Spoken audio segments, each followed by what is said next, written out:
Saudara-saudara yang terkasih dalam nama Tuhan kita Yesus Kristus, hari ini kita bersyukur kalau kita bisa kembali dalam program belajar Alkitab harian Senin sampai Sabtu ini. Dan kita akan kembali mempelajari kitab Imamat, dan hari ini kita akan melihat, membaca, dan coba mempelajari Imamat pasal 22. Nah, sebelumnya mari kita nyanyikan satu pujian nomor 259, Lawanlah Godaan. Kita nyanyikan ayat yang pertama saja.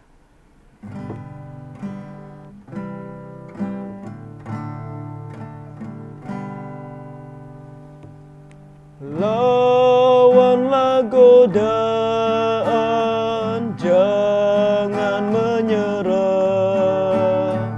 Tiap kemenangan terus memberi jaya.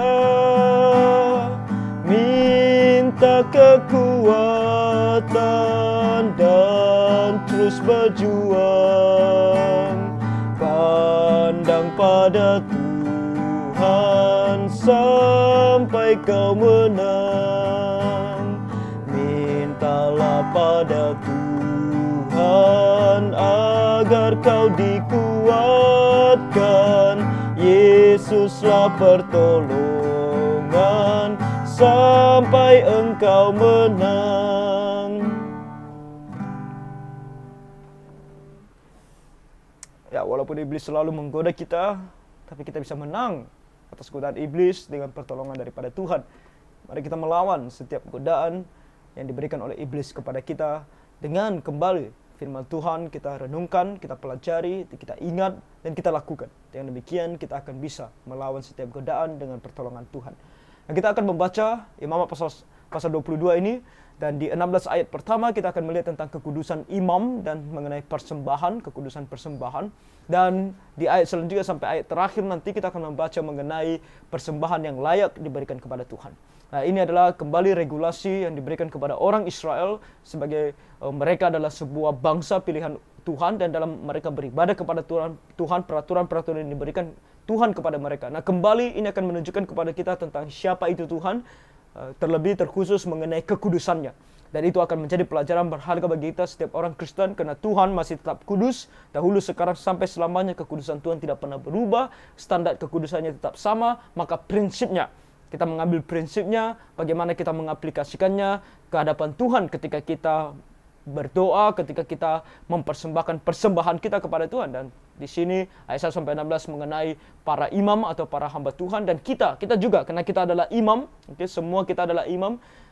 Setelah Tuhan Yesus mati di atas kayu salib, kita membaca dalam kitab Ibrani bahwa sekarang kita juga adalah para imam. Dalam kitab Wahyu dikatakan bahwa kita adalah imam yang rajani. Berarti kita semua juga adalah para imam. Kita bisa langsung datang ke hadapan Tuhan. Nah, ketika kita datang membawa persembahan kita kepada Tuhan, apa yang harus kita perhatikan? Prinsip apa yang harus kita perhatikan? Mari kita sama-sama membaca.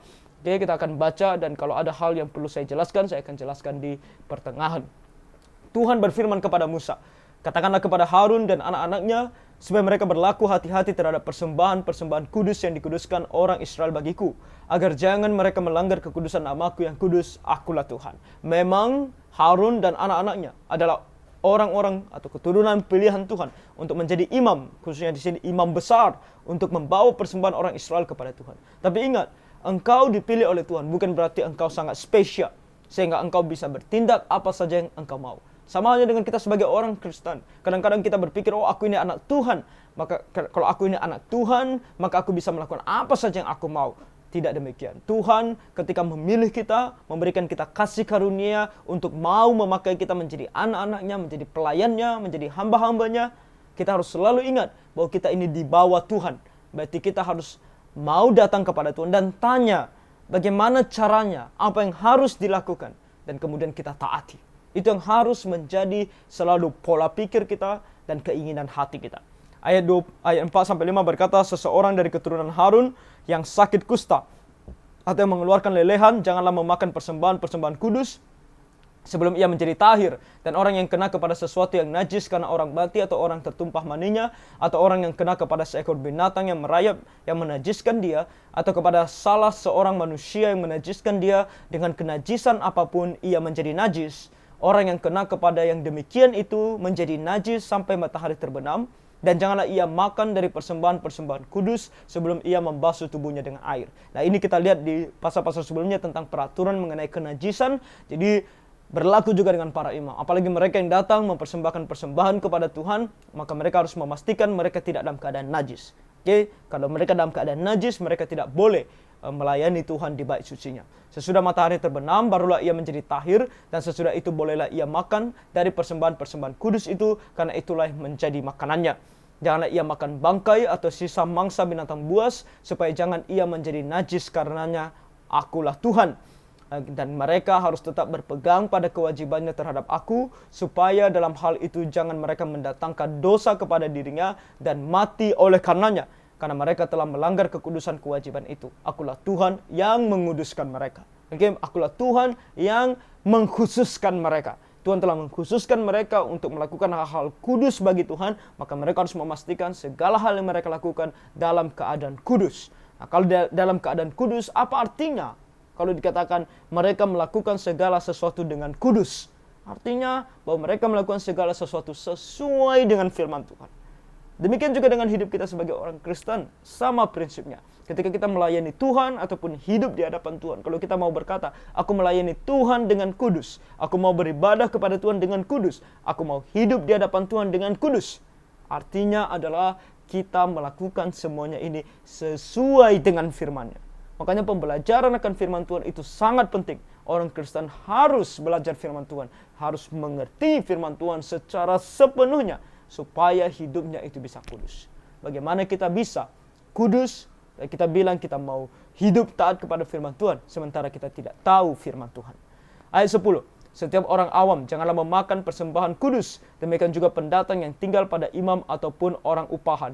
Tetapi apabila seseorang telah dibeli oleh imam dengan uangnya menjadi budak beliannya, maka orang itu boleh turut memakannya. Demikian juga mereka yang lahir di rumahnya. Nah, ingat, para imam tidak bekerja di luar sana. Mereka tidak mendapatkan makanan dari pekerjaan di luar. Mereka mendapatkan makanan dari apa yang dipersembahkan oleh umat Israel. Ada bagian mereka di sana untuk dimakan. Jadi kalau ada budak belian, kalau dibilang budak belian berarti budak yang tinggal bersama dengan mereka, yang juga tidak akan bekerja di luar sana. Sama seperti para imam, dia akan tinggal bersama dengan para imam. Maka Tuhan memperhatikan.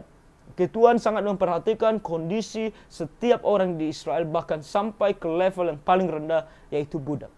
Tuhan sangat peduli, Tuhan sangat sayang kepada mereka. Jadi Tuhan juga mau budak yang dibeli oleh para imam, mereka juga tidak mati kelaparan, tetapi mereka juga makan dari makanan para imam. Walaupun mereka bukan imam, karena Tuhan menyayangi mereka. Tuhan sayang kepada mereka. Apabila anak perempuan imam bersuamikan orang awam, jadi kalau anak perempuan imam itu dia menikah dengan seorang awam. Kalau anak laki-laki tentu dia adalah bagian dari para imam, tapi ini karena anak perempuan, jadi dia menjadi milik suaminya, janganlah ia makan persembahan khusus dari persembahan kudus, karena dia bukan bagian dari para imam. Jadi dia sekarang adalah bagian dari keluarga orang awam. Orang awam di sini berarti bukan imam. Nah, ini kembali prinsip bahwa menjadi kepala keluarga adalah laki-laki, perempuan ikut laki-laki. Sebagai penolong yang sepadan bagi dia. Dan ayat 13, tapi apabila perempuan itu menjadi janda, menjadi janda atau diceraikan, dan ia tidak mempunyai anak dan telah kembali ke rumah ayahnya seperti waktu ia masih gadis, maka ia boleh makan dari makanan ayahnya, tapi setiap orang awam janganlah memakannya. Sekarang dia tidak lagi bersama dengan suaminya, baik itu suaminya meninggal atau suaminya menceraikan dia. Kembali ini bukan mendorong orang untuk bercerai, jangan salah, tapi kalau terjadi seperti ini, Tuhan katakan Tuhan masih mengasihi dia, Tuhan masih mau menolong dia. Dia masih boleh makan dari makanan yang dimakan oleh ayahnya. Apabila seseorang dengan tidak sengaja memakan persembahan kudus, ia harus memberi gantinya kepada imam dengan menambah 1/5, sebagai hukuman bagi dia.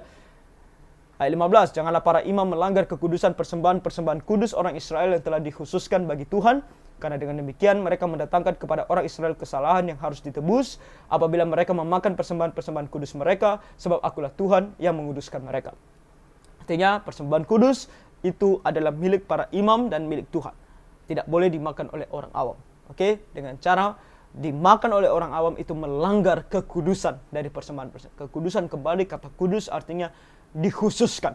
Dikhususkan kepada Tuhan dan sebagian dikhususkan kepada para imam. Nah, dalam kasus tertentu nantinya kita akan membaca ada hal-hal yang dimana apa yang dikatakan oleh Tuhan di sini bisa dikatakan bisa dilanggar secara legal. Karena ada keperluan yang lebih penting daripada hanya sekedar menjaga hal ini. Dan itu terjadi dalam kehidupan Raja Daud dan nanti dijelaskan oleh Tuhan Yesus ketika dia hidup di dalam dunia. Kita akan terus membaca firman Tuhan ini supaya kita mengerti bagaimana atau apa yang terjadi pada masa tersebut. Nah, kita kembali ke ayat 17 sampai 33. Di sini dikatakan tentang persembahan yang diterima oleh Tuhan. Persembahan seperti apa yang bisa kita bawa kepada Tuhan atau orang Israel bawa kepada Tuhan dan menjadi prinsip bagi kita ketika kita mau membawa persembahan kita kepada Tuhan.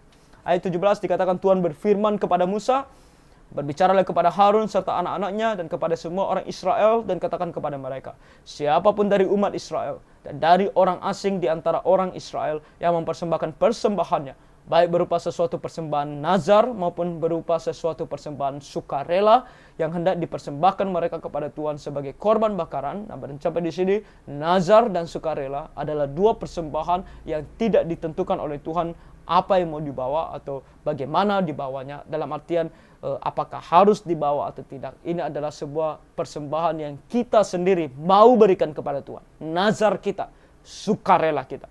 Tapi walaupun ini nazar kita ataupun sukarela kita, bukan berarti kita bisa memberikan seenak hati kita.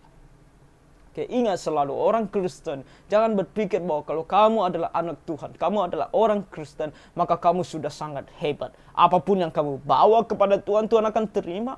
Apapun yang kamu lakukan di hadapan Tuhan, Tuhan akan senang karena kamu anaknya. Tidak, kita tidak boleh merendahkan kekudusan Tuhan dan menjadikan diri kita lebih tinggi daripada kekudusan Tuhan.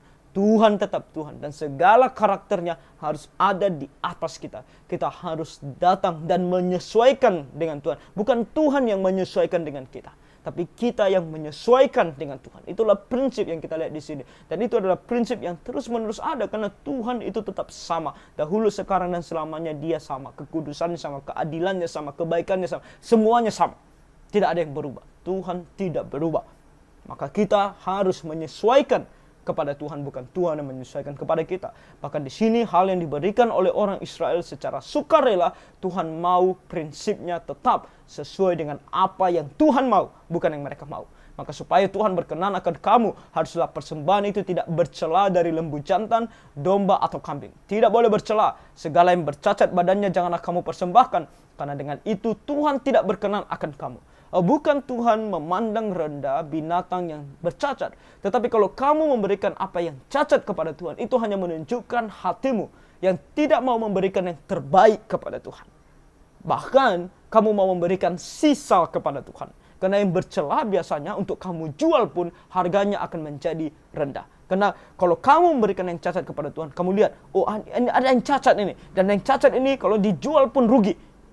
Daripada rugi dijual, mending aku berikan kepada Tuhan. Sisa. Tuhan tidak mau. Kalau kamu betul-betul mau mempersembahkan sesuatu kepada Tuhan, itu harus sungguh-sungguh adalah yang terbaik yang bisa kamu berikan kepada Tuhan. Juga apabila seseorang mempersembahkan kepada Tuhan korban keselamatan sebagai pembayar nazar khusus atau sebagai korban sukarela dari lembu atau kambing domba, maka korban itu haruslah yang tidak bercela supaya Tuhan berkenan akan dia, janganlah badannya bercacat sedikit pun. Binatang yang buta atau yang patah tulang, yang luka atau yang berbisul, yang berkedal atau yang berkurap, semuanya itu janganlah kamu persembahkan kepada Tuhan. Dan binatang yang demikian janganlah kamu taruh sebagai korban api-apian bagi Tuhan ke atas mezbah.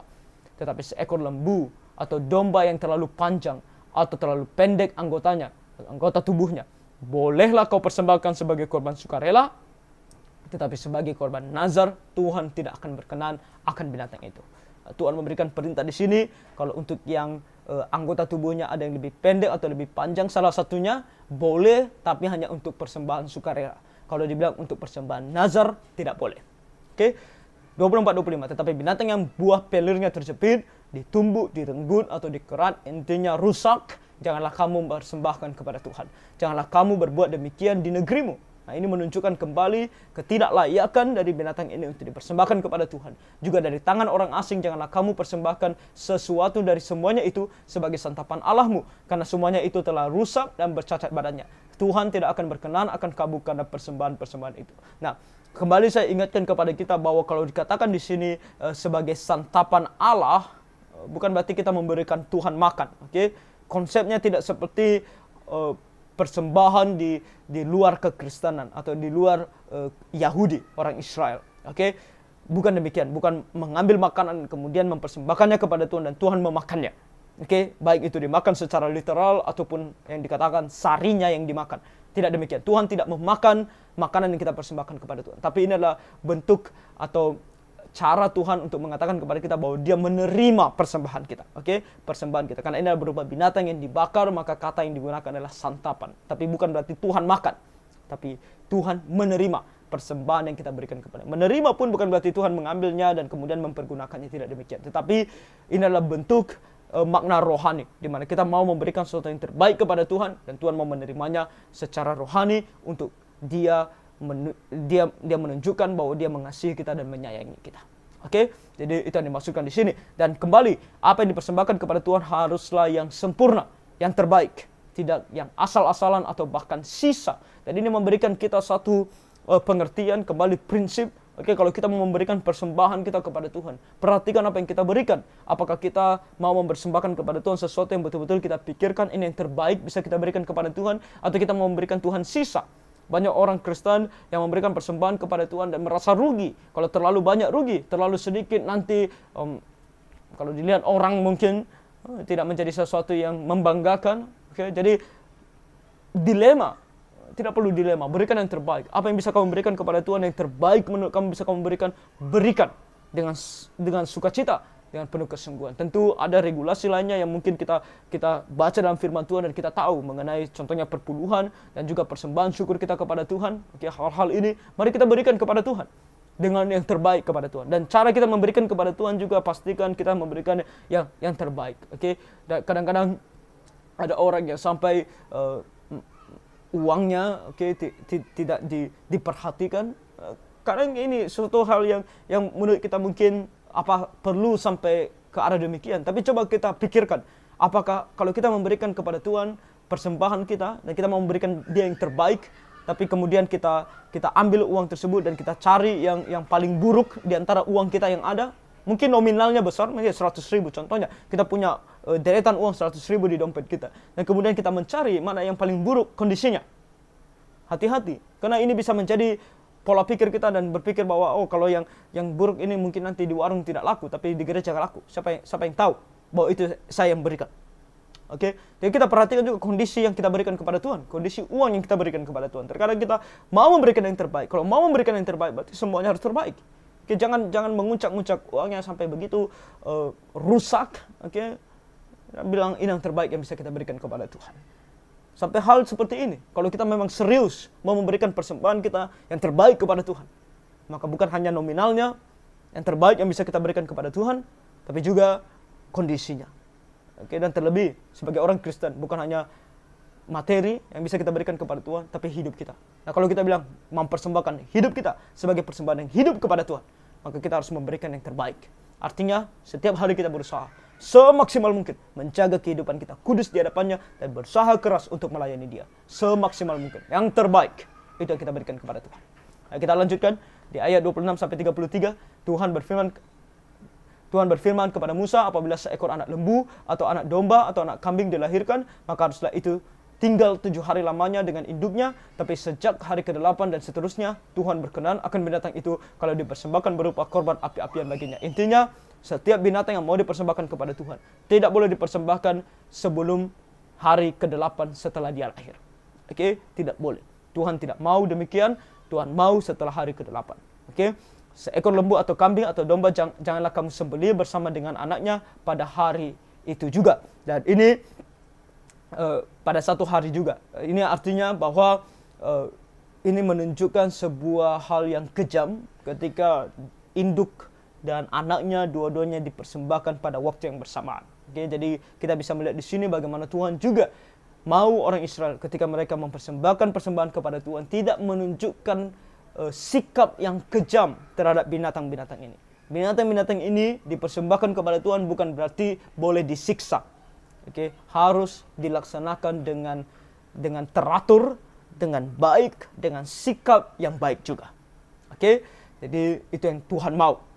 Karena Tuhan adalah Allah yang kudus dan sangat teratur. Tuhan mau segala sesuatunya juga teratur, tidak menunjukkan sesuatu yang duniawi. Oke, 29:30-31 dikatakan, apabila kamu menyembelih korban syukur bagi Tuhan, kamu harus menyembelihnya sedemikian hingga Tuhan berkenan akan kamu. Sedemikian berarti sesuai dengan peraturan yang Tuhan telah tentukan. Pada hari itu juga korban itu harus dimakan. Janganlah kamu tinggalkan apa-apa daripadanya sampai pagi. Akulah Tuhan. Kembali, ini juga mengajarkan orang Israel atau bahkan para imam di sini akan pemeliharaan Tuhan. Hari ini itu dipersembahkan, habiskan untuk hari ini. Bagaimana dengan hari esok? Hari esok Tuhan akan berikan lagi. Oke, dengan demikian kamu harus berpegang pada perintahku dan melakukannya. Akulah Tuhan. Janganlah melanggar kekudusan namaku yang kudus, supaya aku dikuduskan di tengah-tengah orang Israel. Sebab akulah Tuhan yang menguduskan kamu, yang membawa kamu keluar dari tanah Mesir, supaya aku menjadi Allahmu. Akulah Tuhan. Nah, mengenai tadi prinsip mengenai makanan atau persembahan itu harus dihabiskan pada hari tersebut dan jangan disisakan sampai hari esok. Dan mengajarkan orang Israel mengenai jangan khawatir tentang hari esok adalah juga prinsip yang sampai hari ini diajarkan kepada kita mengenai kekhawatiran. Apalagi yang berhubungan dengan persembahan kita kepada Tuhan. Banyak orang Kristen merasa khawatir kalau mereka memberikan persepuluhan kepada Tuhan. 10% dan kemudian tinggal 10%. Cukup tidak? Cukup enggak untuk hidupku dalam 1 bulan ini kalau aku hanya hidup dengan yang 90% ini? Atau bahkan setelah 10% masih ada lagi persembahan mingguan. Kadang-kadang kita harus berikan persembahan kita. Dan kalau kita mulai berikan persembahan khusus kita, persembahan ucapan syukur kita. Lalu kita bertanya, Tuhan bagaimana? Kita khawatir bagaimana hidupku selama 1 bulan ini kalau aku memberikan persembahanku kepada Tuhan. Firman Tuhan katakan kalau itu yang terbaik yang Tuhan gerakkan hati kita untuk berikan kepada Tuhan. Kita yakin dan percaya bahwa aku memberikannya kepada Tuhan. Tuhan tidak akan meninggalkan kita dan mati kelaparan. Tuhan pasti akan menolong kita. Ada selalu jalan yang akan diberikan Tuhan kepada kita. Nah, saudara-saudara, ini adalah mengenai hati kita kepada Tuhan. Oke, kami sebagai hamba Tuhan tidak bisa memaksakan persembahan itu harus begini, harus begitu. Kami hanya bisa mengajarkan apa yang Tuhan sampaikan dalam firman-Nya. Dan kembali ke dalam hati dan pikiran kita masing-masing. Kita adalah anak Tuhan, mari kita datang kepada Tuhan dan tanya kepada Tuhan. Tuhan, apa yang harus kuberikan kepadamu? Dan ketika Tuhan beritahukan kita melalui firman-Nya apa yang harus kita berikan kepadanya, kembali, apakah kita mau taat kepadanya atau tidak? Oke, nah ini bukan hubungan saya dengan kamu, tapi hubungan kamu dengan Tuhan. Kiranya kita semua memperhatikan apa yang kita berikan kepada Tuhan. Dan kiranya kita bisa memberikan yang terbaik kepada Dia, supaya Dia senang, menerima, dan memberkati kita. Dia akan menyertai kita, Dia akan menolong kita ketika kita membutuhkan Dia. Jadi kiranya Tuhan menolong kita semua. Tuhan memberkati.